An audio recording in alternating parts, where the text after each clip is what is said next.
ایاک نعبد و ایاک نستعین۔ محمود خان، آپ نے جو باتیں کی میں صرف اپنی قوم کے سامنے، کیونکہ میڈیا کے اوپر یہ جاری ہوگی، میں یہ چاہتا ہوں کہ میری قوم یہ ساری یہ باتیں سمجھ لے۔ اس چیز کو ہم سمجھتے نہیں کہ یہ ایک بہت بڑا خواب کا نام تھا پاکستان۔ بدقسمتی سے جب بھی ہم نے اپنی زندگی میں سنا تو، کیونکہ میری تو عمر تقریباً پاکستان جتنی ہے، تو کبھی کسی نے اس خواب کو لوگوں کو ایکسپلین ہی نہیں کیا، سمجھایا ہی نہیں کہ یہ خواب کیا ہے۔ میں اس لیے یہ کہہ رہا ہوں کہ یہ آپ جب یہ چیز سمجھ جائیں گے تو آپ سمجھ جائیں گے کہ ہمارے ملک کا مقصد کیا تھا اور یہ ہم کس راستے پہ چل رہے ہیں اور ہمیں چلنا چاہیے تھا جو نہیں چلے۔ دیکھیں، نماز میں جب ہم پڑھتے ہیں، مجھے حیرت ہوتی ہے کہ کئی لوگوں کو یہی نہیں پتا کہ نماز میں وہ اللہ سے مانگتے کیا ہیں۔ ایک ہی چیز مانگتے ہیں کہ اللہ، دو زندگی میں راستے ہیں، ہمیں اس راستے پہ لگا جس پہ تو نے نعمتیں بخشی، دوسرے راستے پہ نہیں جو ایک انسان کے تباہی کا راستہ۔ یہ ملک کا بھی یہی ہے، ملک بھی دونوں راستوں پہ جا سکتا ہے، اپنے تباہی کے راستے پہ اور اس راستے پہ جس پہ اللہ کی نعمتیں بخشی گئی۔ مدینہ کی ریاست کے اوپر سب سے زیادہ اللہ نے اپنی نعمتیں بخشی تھی۔ دنیا کی تاریخ کا سب سے بڑا انقلاب تھا۔ ہمیں تاریخ ہی نہیں پتا، کبھی اس طرح کا چینج آیا ہی نہیں دنیا میں، اور اس لیے اللہ نے ہمیں حکم دیا کہ نبی صلی اللہ علیہ وسلم کی زندگی سے سیکھو، ان کے راستے پہ چلو، کیونکہ وہ ہماری بہتری ہے۔ ہم اگر ان کے راستے پہ جاتے ہیں، ایک انسان جاتا ہے وہ بڑا انسان بن جاتا ہے، اور اگر ایک قوم جاتی ہے تو وہ قوم اوپر اٹھ جاتی ہے۔ جس طرح مدینہ کی ریاست کے اندر دنیا کی تاریخ کا سب سے بڑا انقلاب آیا تھا، اس کی کوئی دنیا میں مثال نہیں ہے کہ وہ قوم، اس نے دنیا کی کئی صدیوں تک امامت کی جس کی حیثیت ہی کوئی نہیں تھی، جن کے کوئی آپس میں قبیلے لڑتے تھے، کوئی پوچھتا نہیں تھا ان کو۔ دو ایمپائرز تھے، سپر پاورز تھی، رومن ایمپائر اور پرشین ایمپائر۔ ادھر سے وہ اٹھ کے، اور یہ بھی دنیا کی تاریخ کا ایک حصہ ہے کہ اتنی تیزی سے کبھی بھی کوئی قوم دنیا پہ غالب نہیں ہوگی۔ تو ہم جب ایک بڑے خواب کا نام لیتے ہیں پاکستان، تو وہ ہمارے جو نظریاتی لیڈر تھے علامہ اقبال، وہ یہی کہہ رہے تھے، کیونکہ سارے مسلمان تو پاکستان میں نہیں آ سکتے تھے بر صغیر کے، لیکن یہ اس ملک نے ماڈل بننا تھا اس ریاست کے اوپر جس نے اس قوم کو ایک عظیم قوم بنانا تھا۔ تو اس کے کئی اصول اللہ نے طے کیے ہوئے ہیں۔ سب سے پہلا اصول قانون کی بالادستی، رول آف لا، جس کو انصاف کہتے ہیں، سب قانون کے سامنے ایک برابر۔ جو ہمارے ملک کی تباہی کا سب سے بڑا سبب کہ امیر کے لیے، طاقتور ڈاکو کے لیے این آر او اور بیچارہ غریب جیلوں میں جا رہا ہے، یہ ہماری تباہی کا سبب بنا ہے، جس کے اوپر میں بار بار یہ حدیث اپنی قوم کو سناتا ہوں کہ دنیا کے عظیم لیڈر نے کہا تھا کہ بڑی قومیں تمہارے سے پہلے تباہ ہوئی، جدھر طاقتور کے لیے ایک قانون اور غریب بیچارہ جیلوں میں۔ دو اصولوں کے اوپر ہم نے پاکستان کو کھڑا کرنا ہے، ایک قانون کی بالادستی، اور یہ جو سارے مافیا اس وقت اکٹھے ہو کے این آر او لینے کی میرے سے کوشش کر رہے ہیں، اور جو نہیں کبھی کامیاب ہوں گے، کیونکہ میں نے ان کو کبھی این آر او نہیں دینا، ان کو قانون کے نیچے لے کے آنا ہے، یہ میرا سب سے پہلا مقصد ہے۔ اور دوسرا مقصد کہ اپنے کمزور غریب طبقے کو اوپر اٹھانا ہے، جو کہ دنیا کی تاریخ کی مدینہ میں پہلی فلاحی ریاست بنی تھی، جدھر ریاست نے ذمہ داری لی تھی اپنے کمزور لوگوں کی۔ یہ جو آپ پیچھے دیکھ رہے ہیں فلیٹ، کیوں یہ 2011 تب سے یہ پروجیکٹ ہے اور یہ چلتا نہیں؟ کیونکہ غریبوں کا پروجیکٹ ہے۔ یہی وی آئی پیز کا ہوتا تو 2 سال میں پورا ہو جانا تھا۔ غریبوں ہیں، کسی کی آواز نہیں ہے، مزدور ہیں، ان کا پیسہ بھی کہیں اور چلا جاتا ہے، ان کی زمینوں بھی اور استعمال ہو جاتے ہیں، ان کے اوپر قبضہ گروپ بھی آ جاتا ہے، کیونکہ آواز نہیں ہے لوگوں کی، کمزور ہیں لوگ۔ ہماری ذمہ داری ہے ریاست کی کہ ہم اپنی کمزور طبقے کی ذمہ داری لیں، جس طرح مدینہ کی ریاست میں لی گئی تھی۔ تو انشاءاللہ جب بھی ہمارا ٹائم ختم ہوگا، یہ 5 سال ختم ہوں گے، میں یہ دیکھنا چاہتا ہوں کہ پاکستان میں، یہ نہیں میں دیکھنا چاہتا کہ امیر کیسے رہ رہا ہے، میں یہ دیکھنا چاہتا ہوں کہ ہمارا کمزور طبقہ، اس کو ہم نے کیسے اوپر اٹھایا ہے۔ آپ کو شاید میرے پختونخوا کے ممبر آف پارلیمنٹ، میرے چیف منسٹر،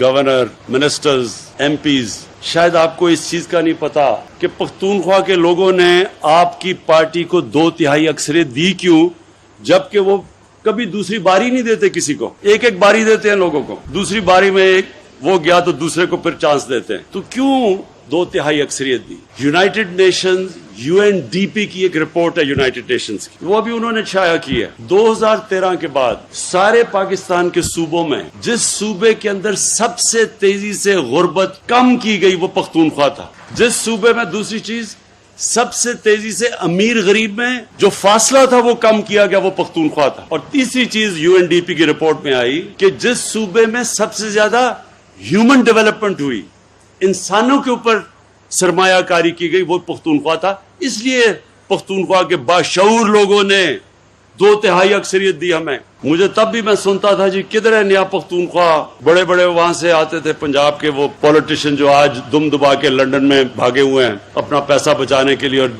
कानून से बचने के लिए। ज्यादा देर नहीं बचेंगे, इंशाल्लाह इनको हम वापस लेके आएंगे, फिक्र ना करेंगे। तो ये यहाँ आके कहते थे किधर है नया पख्तूनख्वा, क्योंकि उनको तो आदत पड़ी हुई थी कि सिर्फ बड़े बड़े अमीर को अमीर कर दो। उनको तो पता ही नहीं था कि नीचे क्या हो रहा है, कितना बड़ा इनकलाब आ रहा है। और इंशाल्लाह इस बारी जब हमारे 5 साल मुकम्मल होंगे तो जो इनकलाब आएगा वो सबसे पहले सेहत का इनकलाब, ये जो हेल्थ कार्ड है, और मैं खराज तहसीन पेश करता हूँ सबसे पहले जो सूबा जिसने सबसे पहले यूनिवर्सल हेल्थ कवरेज की, मतलब के सारे शहरियों को कवर किया हेल्थ इंश्योरेंस से, वो पाकिस्तान की तारीख में वो सूबा, और आपको इसका एजाज जाता है महमूद खान कि आपने सारे सूबे के लोगों को कवर किया।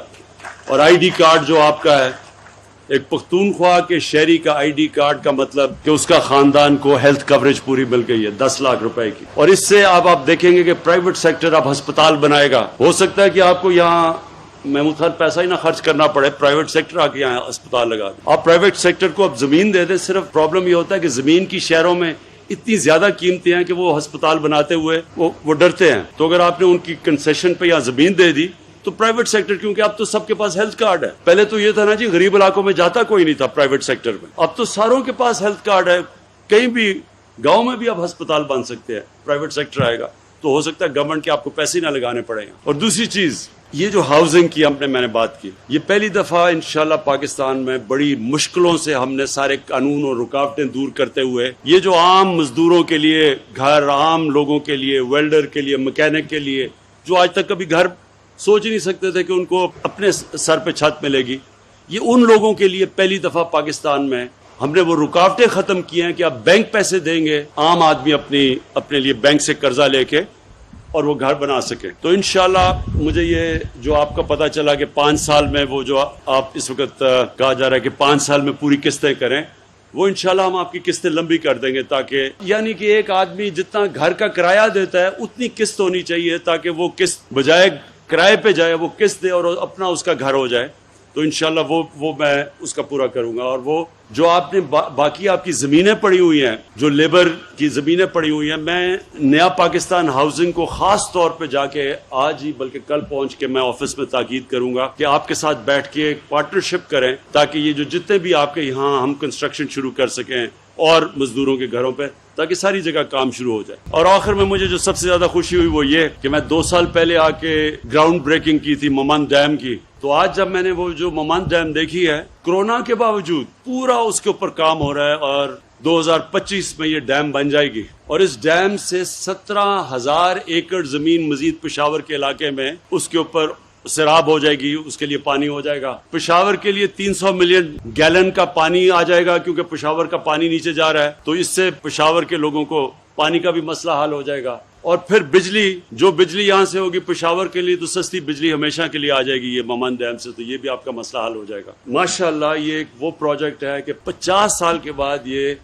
बड़ी डैम पहली पाकिस्तान में बनेगी। उसके बाद मजीद और बादशाह डैम है, फिर आके 9 और डैम्स बन रही हैं पाकिस्तान में, कोई बड़ी हैं कोई छोटी हैं। तो अगले 10 साल तक यानी 2028 तक 10 डैम्स बनेंगी पाकिस्तान के अंदर, जिसके अंदर ममंद और बादशाह डैम सबसे बड़ी डैम्स होंगी। फिर उसके बाद दासू भी बहुत बड़ी डैम है। हमने इसका नाम रखा है डेकेड ऑफ डैम्स, कि 10 साल के अंदर डैम्स जो कि 50 साल पहले हमें बनानी चाहिए थी, वो इंशाल्लाह अब सारे पाकिस्तान में, क्योंकि आगे बहुत बड़ा मसला आ रहा है पानी का, और फिर आबादी बड़ी तेजी से बढ़ रही है, तो वो फूड सिक्योरिटी का, तो उसके लिए ये जो वाटर रिजर्वॉयर्स हैं इनकी बहुत जरूरत है और सस्ती बिजली की जरूरत है। बदकिस्मती से हमने डैम्स और बनाई नहीं। पाकिस्तान में तो 50,000 मेगावाट का हम पानी से बिजली बना सकते थे, और हमने क्योंकि नहीं बनाई तो इतनी महंगी बिजली आज पाकिस्तान को पड़ रही है, और कर्जे भी मुल्क को भी मकरूज किया हुआ। ये भी मुझे आज बड़ी खुशी है आपके मजदूरों के लिए फ्लैट्स का भी, और मुझे ये भी खुशी है कि बिल्कुल आज जो मैंने ममन डैम देखी है बिल्कुल टाइम पे मुकम्मल होगी 2025 में। मैं आखिर में